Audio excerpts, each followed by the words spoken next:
Shalom, irmãos.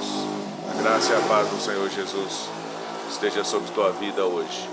Quero falar hoje rapidamente com os irmãos acerca de um homem, de um profeta chamado Oséias, que Deus deu uma ordem para ele muito estranha: casar com uma mulher de prostituição, uma prostituta. Alguns dizem que a esposa de Oséias não era prostituta e se tornou depois.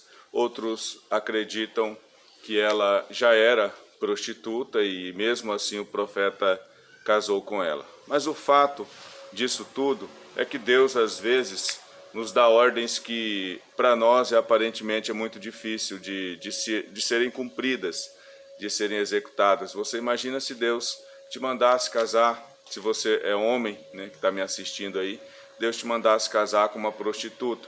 Ou se você é mulher, Deus te mandasse casar com um vagabundo, vamos dizer assim. Deus, eu creio que não faria isso nos outros dias, nesses dias de hoje. Deus não daria essa orientação para nós. Mas naquele tempo o Senhor quis mostrar o tamanho do amor dele para com Israel, para que o povo, com aquele povo escolhido daquela época. Deus tem um amor por nós todos, pela humanidade, um amor incondicional, um amor que não impõe condições de ser amado, simplesmente Deus amou, né? A Bíblia diz que Deus amou o mundo de tal maneira que Ele deu o seu único Filho para que todo aquele que nele crê não pereça, mas tenha vida eterna. Está lá em João capítulo 3, versículo 16, é o texto áureo da Bíblia Sagrada. Mas nós vemos aqui que Deus expressa o teu amor e mostra o teu amor na terra, quando Ele envia o profeta Oséias para se casar com uma mulher, né, de vida duvidosa, de caráter duvidoso, vamos seguir nesse entendimento. E quando essa mulher tem filhos, os filhos desta mulher, o Senhor havia dito para Oséias que seriam filhos de prostituição. E ela tem o Jezreel, depois a Lo-Ami, depois a Lo-Ruama, são as crianças, né, que essa mulher tem, e ela cria até o tempo de desmamar. Então aí a gente entende 2, 4, 6, em torno de 8, 9 anos, pelo menos foi a história, a vida de Oséias com essa mulher. E essa mulher, ela vivia com Oséias, mas ela tinha suas aventuras extraconjugais, fora do casamento. Ela se relacionava com outras pessoas, ela amava outros homens, ela recebia presentes de outros homens, recebia providência de outros homens, e depois ela voltava e ficava com seu esposo. Alguns tempos ela fugia, ficava muito tempo distante, depois voltava. Então ela tinha essa vida, ela não era regular, ela não tinha um relacionamento de fato de compromisso. O amor que o profeta dava para sua esposa, o amor que Oséias dava para sua esposa não era recíproco. Ele entregava algo e em resposta a isso ele recebia algo completamente diferente. E quando nós olhamos para essa história, para essa família, desse jeito, nós podemos imaginar que injustiça, né? Como que um homem pôde suportar se isso acontecesse nos dias de hoje? Naturalmente nós diríamos que Oséias tinha todo o direito de se divorciar de Gomer, já que Gomer era uma prostituta, já que Gomer não honrava o casamento. Naturalmente Oséias tinha obrigação moral de se separar dela, de se divorciar. É o nosso entendimento. Eu acredito que a maioria diria isso nos tempos de hoje.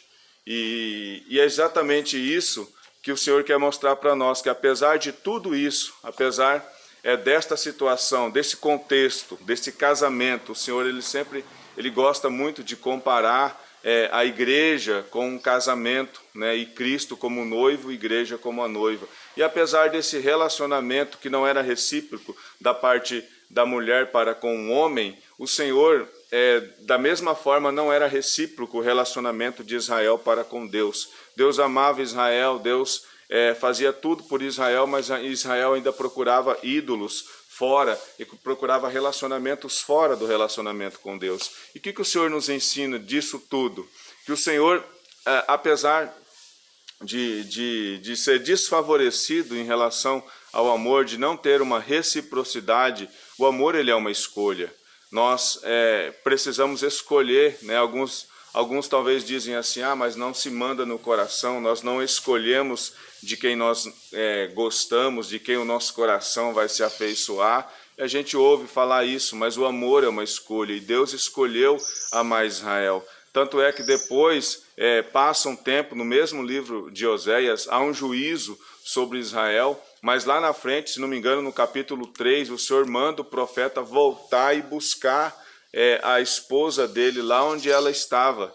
E ela, onde estava, ela tinha dívidas, e Oséias pagou pela dívida dela e trouxe ela de volta para casa. Eu imagino que ela estava toda desfigurada, esperando recompensa dos amantes, que não tinha mais. Ela estava toda destruída, moral, física e psicologicamente.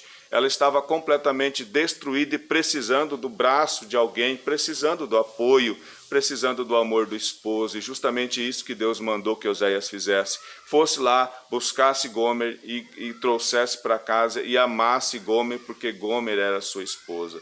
Olhando para isso é um cenário absurdo, mas é exatamente isso que a graça representa para nós. O amor de Deus, ele é incondicional e ele não olha para o tempo do nosso pecado.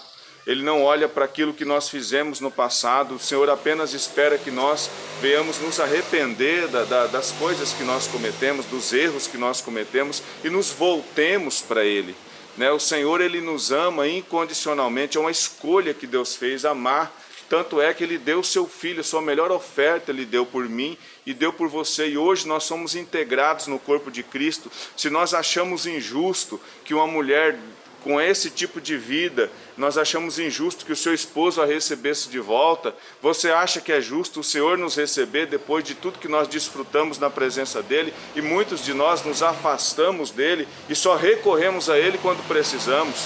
Sabia que muitas pessoas só lembram de Deus no momento da sua necessidade, só lembra de Deus no momento que o calo aperta, só lembra de Deus no momento que a enfermidade chega, no momento que a crise chega, no momento que o casamento está terminando. Aí as pessoas se lembram de Deus e elas se voltam para Deus. E o que Deus faz? Deus rejeita essas pessoas? Não, irmãos, de maneira nenhuma. Deus de maneira nenhuma rejeita aqueles que vão até Ele, mas o Senhor os ama.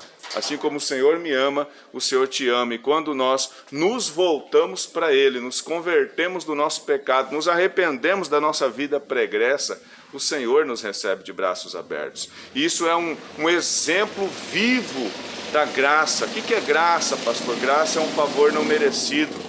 Essa mulher não merecia voltar para casa. Ela já teve 3 filhos e tudo indica ali que é filho de prostituição. Os 3 filhos que Oséias cuidava não era filho dele, era filho de prostituição. Mas mesmo assim ele cuidava. Essa mulher não merecia voltar para casa. Diante dos parâmetros naturais humanos, essa mulher não teria mérito nenhum e não teria condição de voltar para sua casa. Mas o Senhor foi lá e mandou que Oséias fosse na rua, buscasse aquela mulher, trouxesse para casa e amasse a ela, porque ela é a sua mulher. É justamente o que Deus faz conosco. Você não merece, eu não mereço, nós não temos mérito nenhum, crédito nenhum, valor nenhum para que pudéssemos exigir algo do nosso Deus. Nós não temos esse direito não nos pertence, mas o Senhor nos ama mesmo assim.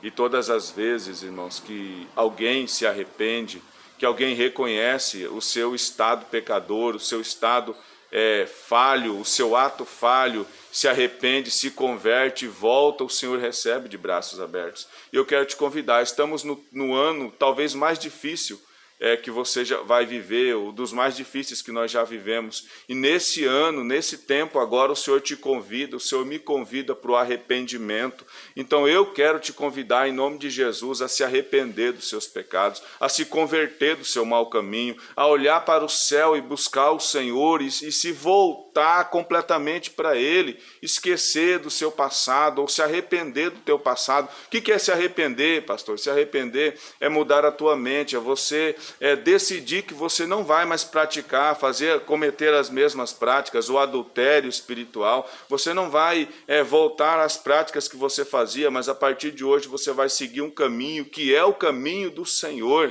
O Senhor diz: eu sou o caminho, a verdade e a vida. Ninguém vem ao Pai a não ser por mim. Só há um acesso ao Senhor e é através do sangue de Jesus. Eu quero te convidar nesse tempo chamado hoje, nesse dia de hoje, nesse tempo chamado graça, a voltar os teus olhos para a cruz de Cristo, te arrepender dos teus pecados, porque ainda há esperança para a árvore, igual disse ali no livro de Jó. Ainda que ela fosse cortada no tronco, ao cheiro das águas, ela brotaria, ela daria novas folhas, novos frutos, e não cessariam os seus renovos. Então é tempo de nós brotarmos, ainda que você foi cortado ao pé pelo pecado. Se você se arrepender dele e voltar-se para Cristo, o Senhor tem uma oportunidade para você.